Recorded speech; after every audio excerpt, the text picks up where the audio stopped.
putting up with my coping with the metaverse. And it's a pleasure to have a chance to talk to you today. Thank you. I'm going to talk about children's rights and build on, I think, what has been said just now in the session just now. I love the idea of certification. I love the consideration that I was hearing for child safety in the metaverse, and the headlines that I've put up here, I think, are typical of many that capture the anxiety that has perhaps brought us here today. And you don't need to be told, because you're already here, that both the opportunities and the risks for children are intense. So next slide, please.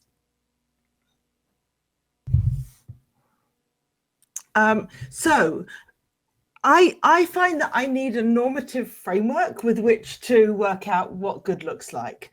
And it's with that in mind that I offer you attention to the Convention on the Rights of the Child, the UN Convention on the Rights of the Child, which here is summarized. It has it takes a holistic approach to thinking about everything that children need to grow up in and reach their fullest development.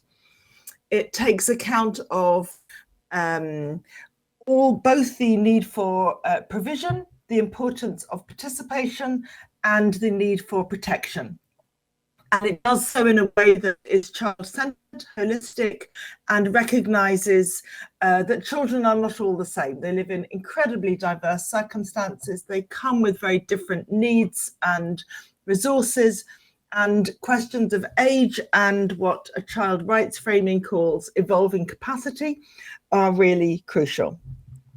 So in the last couple of years of my professional life, working with others, I've been advising the Committee on the Rights of the Child, which is a UN body, the global body responsible for children's rights, and I've been working with them on something called General Comment 25, which not everyone will know, but is a statement that explains how children's rights work in digital contexts. So what does the right to privacy mean in relation to a digital context? What kind of protection needs do children have in the metaverse, as you've been discussing? What are all those rights that we think about? Fullest development, the right to be heard and to participate. All of them have a slightly different meaning in a digital context, and they have a particular meaning in the metaverse. So this general comment is a way of articulating that.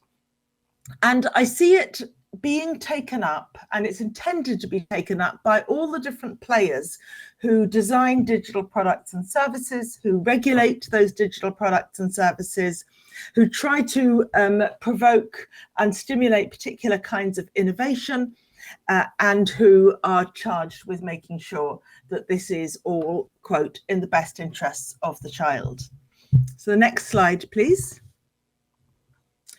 So I think many of you will be hearing this idea that we need to design more with children in mind. And there are a series of organizations who are now beginning to gather speed, gather energy to really think, how do we not only consider what's right for children and what children need and deserve, but also how do we design that in? And it's that question of design that I think many would say is better to the question of regulation. So regulation can often seem a bit heavy-handed. It can seem that it comes a bit after the event. It's kind of designed to address harms that have already happened. If we could get that whole way of thinking into questions of design and in the hands of designers, then there seems to be much more promise for timely and tailored and effective support for children's rights. So I've put up there the idea of designed with kids in mind as one movement, and safety by design, I think, is one of the really key successes of the by design movement. But the counter argument is that, in fact, the internet, social media, and especially the metaverse are already risky by design. They're already kind of knowingly or building in or failing to prevent some of the risks. And we hope that's not the case, but we could say for social media and for the early developments of the internet before that, we have already seen how the designs get kind of baked in without thinking about children, without recognizing children's access and use of the internet. And then we have to start retrofitting, which is difficult and expensive. So if I may have the next slide.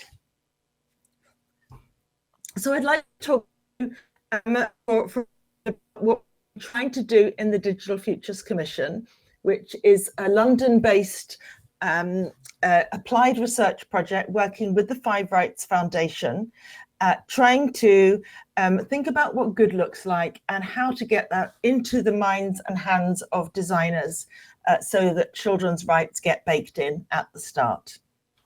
So I'll take this one example. There are many others we could develop, but the idea of play and playful is, of course, really crucial for the metaverse. And yet, oddly, play is sometimes described as the forgotten right in relation to children. People think it's a nice to have, but they don't always recognize how play is a right, which it is in the Convention on the Rights of the Child, Article 31, and also how vital it is for childhood and for child development. Children who do not play can barely be said to have a childhood. And it's not just play, but it's free play. It's play that is led by the child's own agency and that is imaginative and creative and comes from there without adults trying to gamify it or monetize it or direct it in ways that are kind of adult approved. It needs to be child-led. So we began thinking at the Digital Futures Commission, how can we move digital play spaces from risky by design to playful by design? And we went through a little process that is captured there in my 4 report covers, beginning with a consultation with children, young people, parents and carers, and professionals who work with children. We then reviewed the literature on play in general, not just digital play, but all the ideas of play across history, across different cultures, to kind of really encapsulate what's so crucial about play. We then looked at how that kind of pans out in digital contexts. And from that, we came up with the notion of playful by design that I would like to tell you about. So it was quite a kind of research journey, and it was consultative, and it did kind of take note of all the work that's been done by many other people so far. And if I can have the next slide. In the consultation, we gave people lots of images and ways of kind of triggering their thoughts about play, but one image captured people's idea of free play, and it was the simple cardboard box. And we had children, parents, adults, designers, theatre professionals, teachers, that are all fascinated by how the cardboard box, if you give a child a present, they might like the present, but they really play with the box it comes in, because the box is full of possibilities that are fed by the child's imagination, and it can be anything. And I think that is what the metaverse perhaps could be, and what some are trying to think of the metaverse as, but also, of course, people are tempted to define that box and put certain things in it and shape how it can be used. Whereas what the child likes is the empty box, and they will turn it into the spaceship or the theatre or the den or whatever. So on the next slide, please. So on the next slide, I'm going to cut a long story short because you're not here to hear the research details and we don't have time. But from all that literature and the talking to people, we distilled what we consider to be 12 ideas of what free play is and should be, and I suggest to you should be in the metaverse. That children's free play in digital contexts and everywhere else should be intrinsically motivated, voluntary, open-ended, imaginative, stimulating, and so forth. You can see emotionally resonant. This was an interesting one during COVID. It should be of emotional significance. It should be sociable, it should be diverse. Children want some opportunities for risk-taking. I think we don't want to make things too safe for them, but the risk-taking needs to be kind of on their own terms. But of course, also it must be safe. They want a sense of achievement, and they do want it to be immersive. Some of those the kids wrote, some of them came from the literature, but there were all of these different. So in our survey work that followed, we then applied those criteria. We asked children to apply those criteria to all the different apps that you can see there. Where does Fortnite shape up, or playing on Zoom, which kids did a lot in the pandemic, or playing with Roblox, playing with Minecraft. You could see some are more imaginative, some are more considered more creative, but by and large, most digital apps were considered not safe enough, not offering enough opportunities for children to be intrinsically motivated, not offering them the chance to play in voluntary ways, and not giving them spaces to be risk-taking. And there is a paradox you'll immediately see in children wanting to be both safe and to take risks. In fact, you could even say they need to feel safe in order to take the risks that will allow them to grow and become resilient. So if you read our report, you can see what they said about all of these different apps. But what we wanted to get to was the question of design. What should happen next? Thank you. Next slide. Exactly. So this is, so we racked our brains and we tried to think of all the things we could ask kids. What do they want? And what do they say they want more of in the future? They want better onboarding into digital play spaces so that things are kind of easy to play at the start. They want digital play spaces that are age appropriate, right for them and their age and their friends. They want more ways to be for them to be able to be creative. They don't want things that are expensive because they know that creates inequalities and means that not all their friends can join them. They want control over who can contact them. They want it to be played in intergenerational ways. That's a challenge, I think, for designers trying also to think about safety. They want people to feel included. They want people to be kind. They want privacy, and so forth and so forth.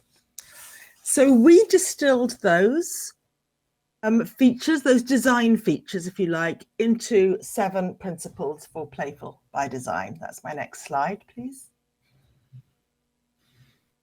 And really, this is the kind of the heart of our work. The idea that if designers would follow these 7 principles, then digital products and services, including the metaverse, could be playful by design. So I'm hoping that you can read the detail. I won't say it all, but the 7 principles are: be welcoming. They want a welcome space, enhance imagination, enable open-ended play. They want to reduce commercial exploitation, ensure safety, allow for experimentation, be age appropriate.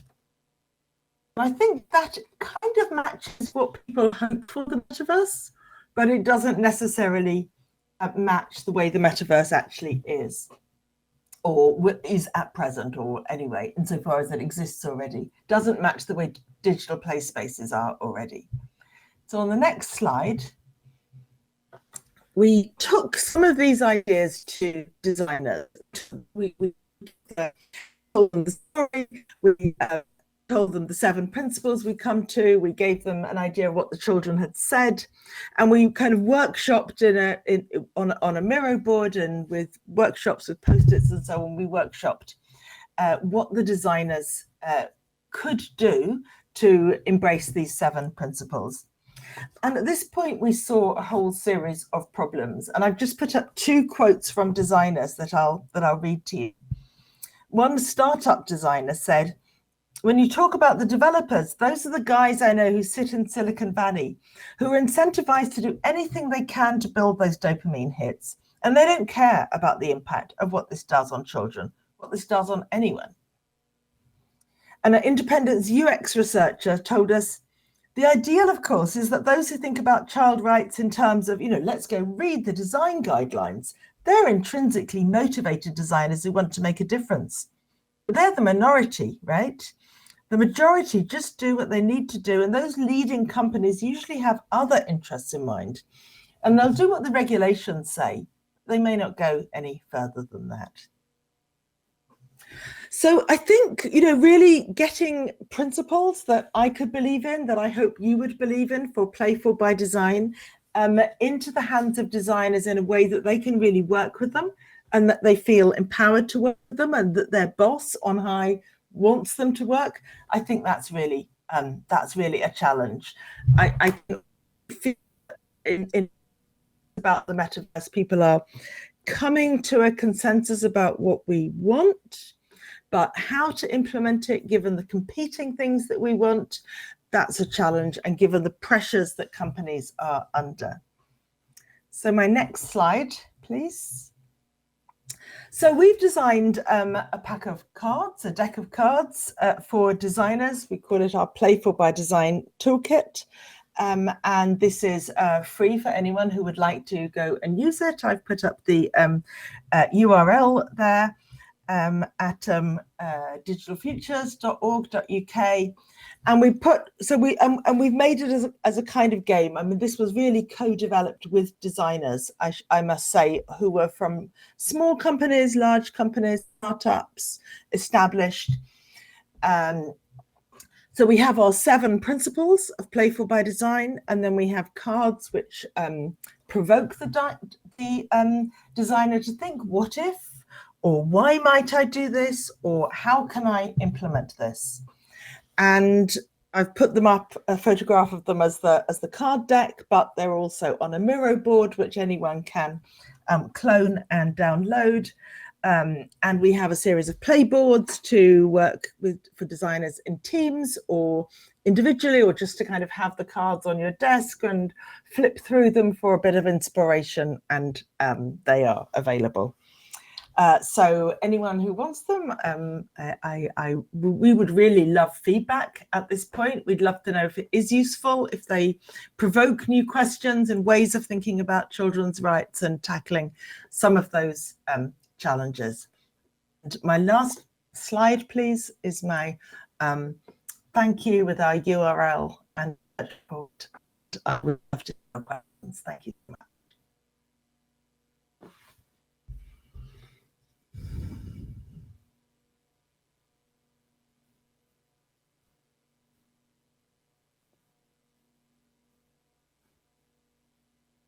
And I'm done. I think I'm over to everyone else who would like to ask questions or say anything, or yeah.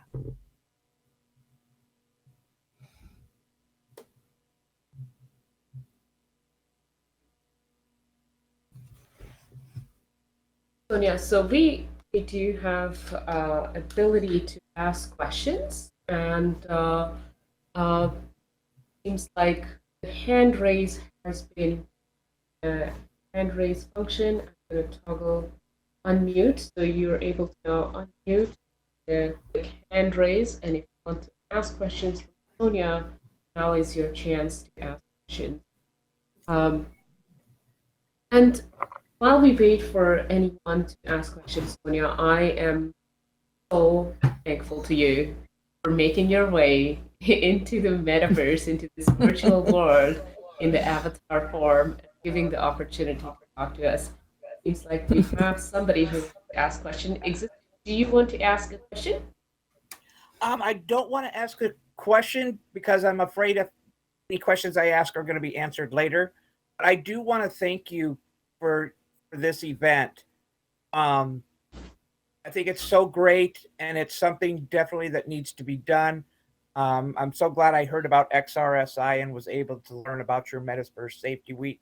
I've been doing my best to promote it to everyone I know. I currently reside in Decentraland. I think this is some extremely valuable information. So again, I appreciate it so very much. Thank you. Thank you so much. And Sonia, just like I was continuing to tell you, like, researchers such as yourself are really one of our few hopes. Researchers like yourself, regulators such as Jolene Mandrand, lawmakers like Laurie Trahan. That's what gives us hope. So thank you so much for doing this for us. So it's a pleasure, and thank you for inviting me into this space. I should never have tripped over, and if I were some years younger, I would have managed it much more smoothly. But it's been fun to be here, and I'm just really glad that you you have a child safety and child rights day. Yeah, fantastic. So important. Like, you were the first name, one of the first names that were like, if we can please get Sonia to talk to us. We have John Wall who has a question. John, you're unmuted and you should be able to talk now. Oh, brilliant. Thank you. Sonia, that was a kind of whirlwind of fantastic information. So thank you for sharing. I'm looking forward to going through the publications online. I kind of have a two-phrased question. One is around some of the consultation methods with young people to get some of the principles that you spoke about, and how we can use those methods and some of the information provided to kind of get in front of those policymakers to make those changes that big corporations and big businesses seem to kind of be avoiding. So I do find that there is increased recognition of the importance of consulting children and young people. We did all parents, professional teachers and so on, because they all have so much knowledge about play. They don't always realize they have knowledge about digital play. And in fact, often they have very negative views of digital play. But we wanted to kind of really take, what is it about the magic of playing in the garden, or with a cardboard box, or under the stairs, or kind of out in the street? What is that magic, and how can we kind of bring it in? But children, of course, were the most eloquent and persuasive, and we did lots of fun activities. It was mainly during the pandemic, because normally I would consult children by having lots of sheets of paper on the wall and lots of post-its, and they would draw and enact, but we had to do everything on Zoom, and I learned how you can play in Zoom, and you can appear in the screen one way up or the other way up, or you can bring in your toys and your pets and your baby sister, and there was a lot of kind of playfulness with the screen that almost made the point of how kids can like to do things like that. But the insights about what made them really motivated to talk and excited about play, and the way they communicated such a strong desire for agency.